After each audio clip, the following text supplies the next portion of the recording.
Space mystery ఎవరూ చెప్పలేదు. విశ్వం చాలా స్ట్రైట్ ఫార్వర్డ్ గా ఉంటుంది అని వేల సంవత్సరాలుగా మనుషులు నమ్ముతూ వచ్చారు. కానీ దాంట్లో ఉన్న రహస్యాల్ని అర్థం చేసుకోలేకపోయారు.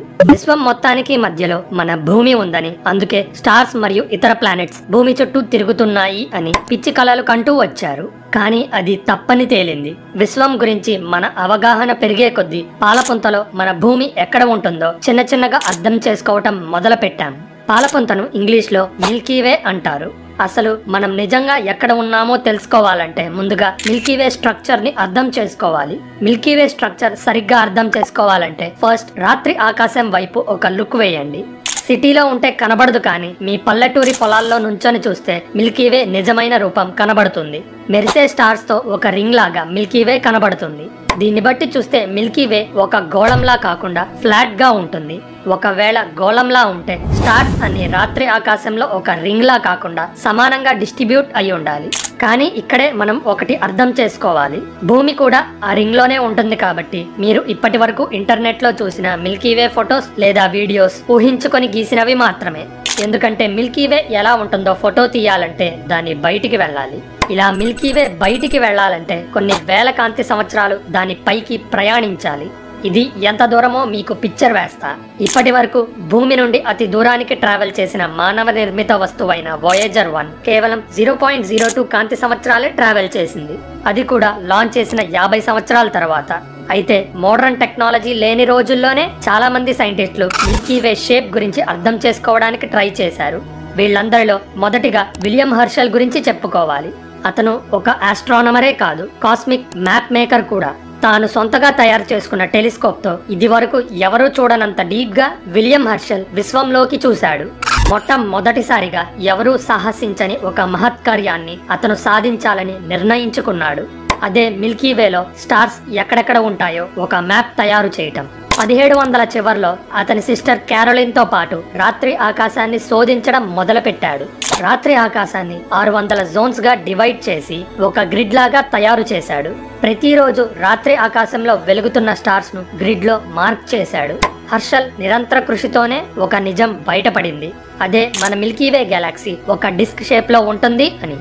అలానే ఇదివరకు అనుకున్న దానికంటే మన సోలార్ సిస్టమ్ మిల్కీవే సెంటర్ కు ఇంకా దగ్గరగా ఉంటుంది అని అతను కనిపెట్టాడు. అయితే హర్షల్ మ్యాప్ అంత యాక్యురేట్ గా లేదు. ఎందుకంటే మిల్కీవే మధ్య భాగానికి దగ్గరగా ఉన్న స్టార్స్ ని అతను కనిపెట్టలేకపోయాడు. ఇలా ఎందుకు జరిగింది? ఎందుకంటే ఈ స్టార్స్ కి అడ్డం వచ్చిన ఇంటర్స్టెల్లార్ డస్ట్ మేఘాల గురించి అతనికి తెలియదు. సో ఆ దుమ్ము వెనకాల ఏం లేదు అనుకున్నాడు. మన నెక్స్ట్ క్యారెక్టర్ గురించి తెలుసుకోవాలంటే 200 సంవత్సరాల ముందుకి, అంటే 20వ శతాబ్దానికి జంప్ చేయాలి. హార్వర్డ్ కాలేజ్ ఆస్ట్రానామికల్ అబ్జర్వేటరీలో పనిచేసే హెన్రియేటా స్వాన్ లివాయెట్ అప్పటి ఆస్ట్రానమీ రూపురేఖలనే మార్చేసింది. ఆమె సెఫాయిడ్ వేరియబుల్ స్టార్స్ అనే కొత్త రకమైన స్టార్స్ సహాయంతో మిల్కీవేలో మనం ఎక్కడ ఉన్నామో కనిపెట్టేశారు. అసలు ఈ సెఫాయిడ్ వేరియబుల్ స్టార్స్ అంటే ఏంటి? హలో ఫ్రెండ్స్, మీరింకా ఇలాంటి ఇంట్రెస్టింగ్ వీడియోస్ చూడాలంటే ఛానల్ సబ్స్క్రైబ్ బటన్ నొక్కి బెల్ ఐకాన్ క్లిక్ చేయండి. ఇవి కూడా మన సూర్యుడి లాంటి స్టార్సే. కాకపోతే లాంగ్ పీరియడ్ టైమ్స్ లో వీటి కాంతి ఎక్కువ అవుతుంది, మళ్ళీ తగ్గుతుంది. అంటే ఇవి రెగ్యులర్ గా ట్వింకిల్ అవుతూ ఉంటాయి. ఇలాంటి సెఫాయిడ్ వేరియబుల్ స్టార్స్ ని కనిపెట్టి లిస్ట్ చేయటం హెన్రియేటా స్వాన్ మెయిన్ టాస్క్. ఆమె ఇలా 1777 సెఫాయిడ్ వేరియబుల్ స్టార్స్ ని కనిపెట్టింది. ఈ స్టార్స్ కాంతి మరియు అవి ట్వింకిల్ అయ్యే టైం పీరియడ్ మధ్య రిలేషన్ ఉందని, అత్యంత కాంతివంతమైన సెఫాయిడ్ వేరియబుల్ స్టార్స్ స్లోగా ట్వింకిల్ అవుతాయి, డిమ్ గా ఉండే సెఫాయిడ్ వేరియబుల్ స్టార్స్ దీనికి రివర్స్ లో ఫాస్ట్ గా ట్వింకిల్ అవుతాయి అని హెన్రియేటా స్వాన్ 1908లో కనిపెట్టారు. ఈ రిలేషన్షిప్ కి లివాయెట్ లా అని పేరు పెట్టారు. దీని ద్వారా సెఫాయిడ్ వేరియబుల్ స్టార్స్ వాటి కాంతిని ఎంత టైం పీరియడ్ వరకు పెంచుకొని తగ్గించుకుంటాయి అనే విషయాన్ని బట్టి అవి మనకి ఎంత దూరంలో ఉన్నాయో క్యాలిక్యులేట్ చేయొచ్చు. సో స్పేస్ లో ఉన్న ఒక వస్తువు నుండి ఇంకో వస్తువు మధ్య దూరాన్ని 20 మిలియన్ కాంతి సంవత్సరాల వరకు ఈ సెఫాయిడ్ వేరియబుల్ స్టార్స్ ద్వారా కనిపెట్టొచ్చు. ఇదంతా ఎందుకు చెప్తున్నా? దీనికి మిల్కీవేలో మన పొజిషన్ కి అసలు సంబంధం ఏంటి? దీన్ని అర్థం చేసుకోవాలంటే మన స్టోరీలోకి ఇంకో కొత్త క్యారెక్టర్ ని తీసుకొని రావాలి. అతనే ఎడ్విన్ హబుల్. మీరు గెస్ చేసింది కరెక్టే. ఇతని పేరు హబుల్ టెలిస్కోప్ కి పెట్టారు. 1920కి ముందు విశ్వంలో ఉన్న ఒకే ఒక గెలాక్సీ మన మిల్కీవేనే అని చాలా మంది సైంటిస్టులు నమ్మారు. అనుకున్నారు. అయితే అప్పటికే ఆండ్రోమెడా లాంటి ఇతర గెలాక్సీస్ ని ఫోటో తీసిన క్లారిటీ లేకపోవడం వల్ల అవి మన మిల్కీవే గెలాక్సీలో ఉండే ఇతర స్టార్ సిస్టమ్స్ అనుకున్నారు. ఇంకా వింతగా మన మిల్కీవే మొత్తం ఒక విశ్వం అని ఇంకొంతమంది నమ్మారు. అయితే టెలిస్కోప్స్ అడ్వాన్స్ అయ్యే కొద్దీ ఈ థియరీ కరెక్ట్ కాదు అని అర్థం చేసుకున్నారు. మన గెలాక్సీలో స్టార్స్ తయారయ్యే స్టార్ ఫార్మింగ్ రీజియన్స్ కాకుండా ఇంకా ఏవో వింత ప్యాచెస్ ఉన్నాయని టెలిస్కోప్స్ లో కనబడింది. హెన్రియేటా స్వాన్ రీసెర్చ్ నుండి స్పేస్ లో ఉన్న వస్తువుల మధ్య దూరాన్ని క్యాలిక్యులేట్ చేయడం నేర్చుకున్న హబుల్ ఆండ్రోమెడా గెలాక్సీ ఎంత దూరంలో ఉందో కొలవాలి అనుకున్నాడు. ఆండ్రోమెడాలో ఉన్న ఒక సెఫైడ్ వేరియబుల్ స్టార్ ని కనుక్కొని దానికి మనకి ఎంత దూరం ఉందో హబుల్ లెక్కలు వేశాడు. ఈ లెక్కలు చూసి సైంటిస్టులు షాక్ అయ్యారు. ఆండ్రోమెడా గెలాక్సీ 9 లక్షల కాంతి సంవత్సరాల దూరంలో ఉందని తేలింది. అంటే మిల్కీవే బోర్డర్ దాటేసి చాలా దూరంలో. అయితే ఆండ్రోమెడా గెలాక్సీ మనకి 2.537 మిలియన్ కాంతి సంవత్సరాల దూరంలో ఉందని తర్వాతి రీసెర్చ్ లో తేలింది. కానీ అప్పటి వరకు మిల్కీవేనే విశ్వం అనుకున్న అందరి ఐడియాని హబుల్ పటాపంచలు చేశాడు. ఇప్పుడు మనం మిల్కీవేలో ఎక్కడ ఉన్నాం అనే క్వశ్చన్ కి ఆన్సర్ కి దగ్గరగా వచ్చాము. అమెరికన్ ఆస్ట్రానమర్ అయిన హార్లో షేప్లీ రీసెర్చ్ నుండి మనకి సమాధానం దొరుకుతుంది. ఎడ్విన్ హబుల్ కంటే ముందు షేప్లీ కూడా అందరిలానే విశ్వం మొత్తం మిల్కీవేనే అని నమ్మాడు.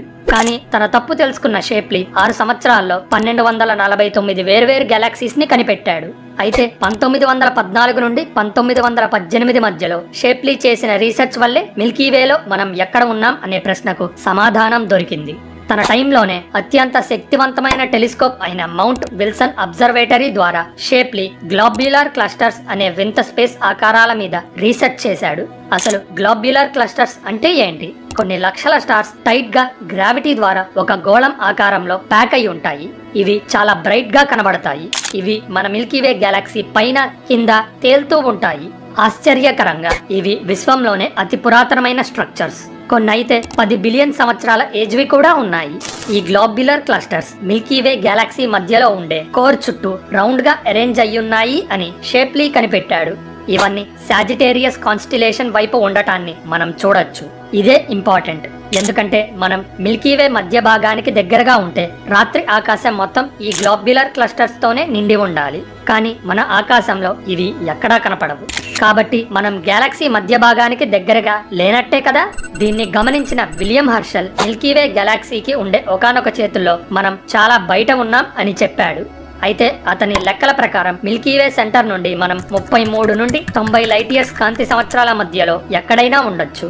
కానీ మోడర్న్ టెక్నాలజీతో ఈ వాల్యూస్ చాలా ఎక్కువ అని తేలింది.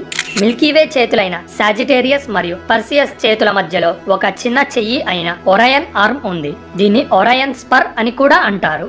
మిల్కీవే సెంటర్ నుండి 26,000 కాంతి సంవత్సరాల దూరంలో ఈ ఒరయన్ స్పర్ లో మన సోలార్ సిస్టమ్ ఉంది అని చివరికి తేల్చారు. కాస్మిక్ ఎబిస్ లో అందంగా స్టార్ లైట్ లో మన మిల్కీవే తిరుగుతూ ఉంటుంది. కానీ ఈ గ్రాండియోస్ కాస్మిక్ స్ట్రక్చర్ లో మనం నిజంగా ఎక్కడ ఉన్నాం అనే ప్రశ్న ఈ రోజుకి కూడా ఒక పీడకలలా వెంటాడుతూనే ఉంది. అప్పుడే యూరోపియన్ స్పేస్ ఏజెన్సీ లాంచ్ చేసిన గాయా మిషన్ ఈ ప్రశ్నకు సమాధానం ఇచ్చింది. 2013లో లాంచ్ అయిన ఈ మిషన్ మన మిల్కీవే యొక్క డీటెయిల్డ్ 3D మ్యాప్ తయారు చేసే పనిలో పడింది. 1 బిలియన్ స్టార్స్ అంటే మన గెలాక్సీలో 1% స్టార్స్ ని సర్వే చేస్తూ గాయా చిన్నగా కాస్మోస్ మ్యాప్ ని డిజైన్ చేస్తుంది. దీంట్లో భాగంగానే మిల్కీవే స్ట్రక్చర్, దాని డైనమిక్స్, ఎవల్యూషన్ మీద మనకి ఒక క్లారిటీ వచ్చింది. సో గాయా మిషన్ ద్వారా మిల్కీవేలో మనం ఎక్కడ ఉన్నామో కరెక్ట్ గా తెలిసిపోయింది.